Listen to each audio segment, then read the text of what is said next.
Hi, this is Tawny with the Kinsman Free Public Library, and today's story is Kibo and the Purple Dragon. Kibo and the Purple Dragon by Carmen Gill. Kibo liked three things more than anything else in the world: feeding lettuce leaves to his tortoise, zooming down the slide in the park, and making funny faces in front of the mirror in his bedroom. One morning, Kibo invented a new funny face, making his ears stick out and touching the tip of his nose with his tongue.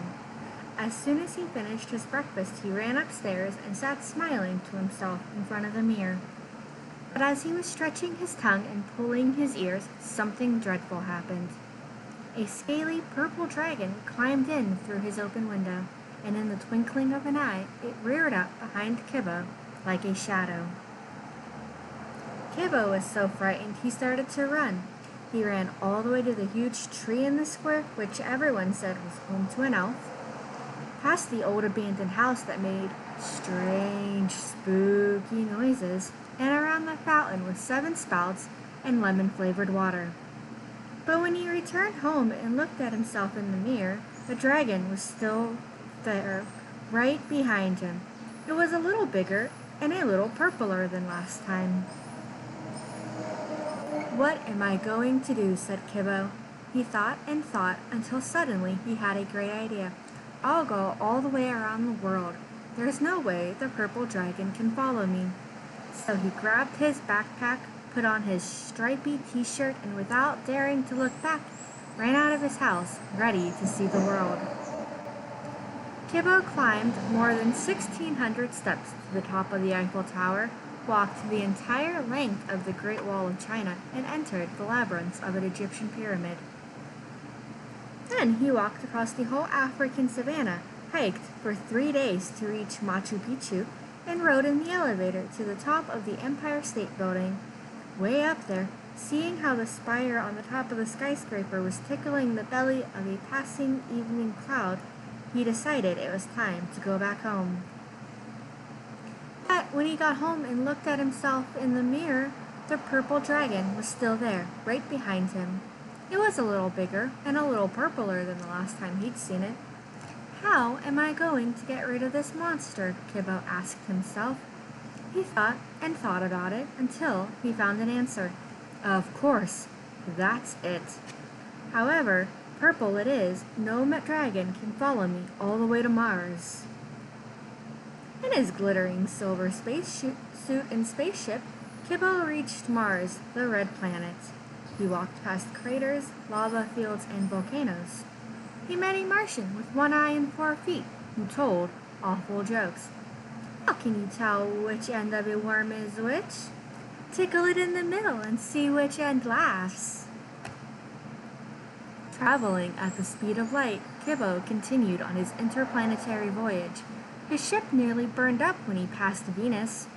With its thick layer of clouds, it was the hottest of all the planets and the brightest. He had looked at it out of his bedroom window so many times. "It's the evening star," his mom would say, and Kibo would close his eyes as tightly as he could and make a wish. "I want the dragon to disappear," was what he wished this time. And at the speed of light, he returned home. Back in his bedroom, Kibo walked toward his mirror with his head hanging down. As he raised his eyes, there was the dragon, a little bigger and a little purpler this time. "What am I going to do now?" he asked himself. He thought and thought until steam started to come out of his ears, and then suddenly yelled, "I've got it! I'll go to the bottom of the sea." Wearing his diver's suit, Kibo swam down until he reached a field of waving seagrass. Then he saw snails, starfish, sea urchins, and crabs. He could hardly believe his eyes when he met Dugong, a huge merman with a round, friendly face, who invited him to a delicious seaweed banquet. After eating roast seaweed, boiled seaweed, and fried seaweed, Kibo felt that it was time to go home. Soaked to the skin and standing in front of the mirror in his bedroom once again, he saw that dragon was still behind him, a little bigger and a little purpler than last time.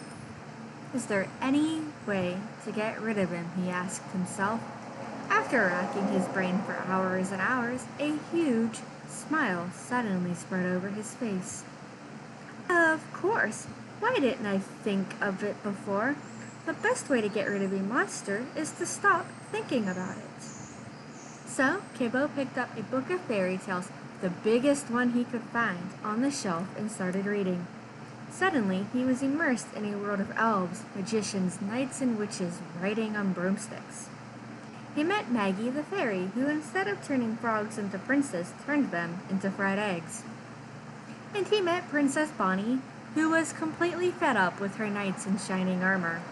But like every other book, this one had an ending. When he finished the book, Kibo once again felt the dragon's presence.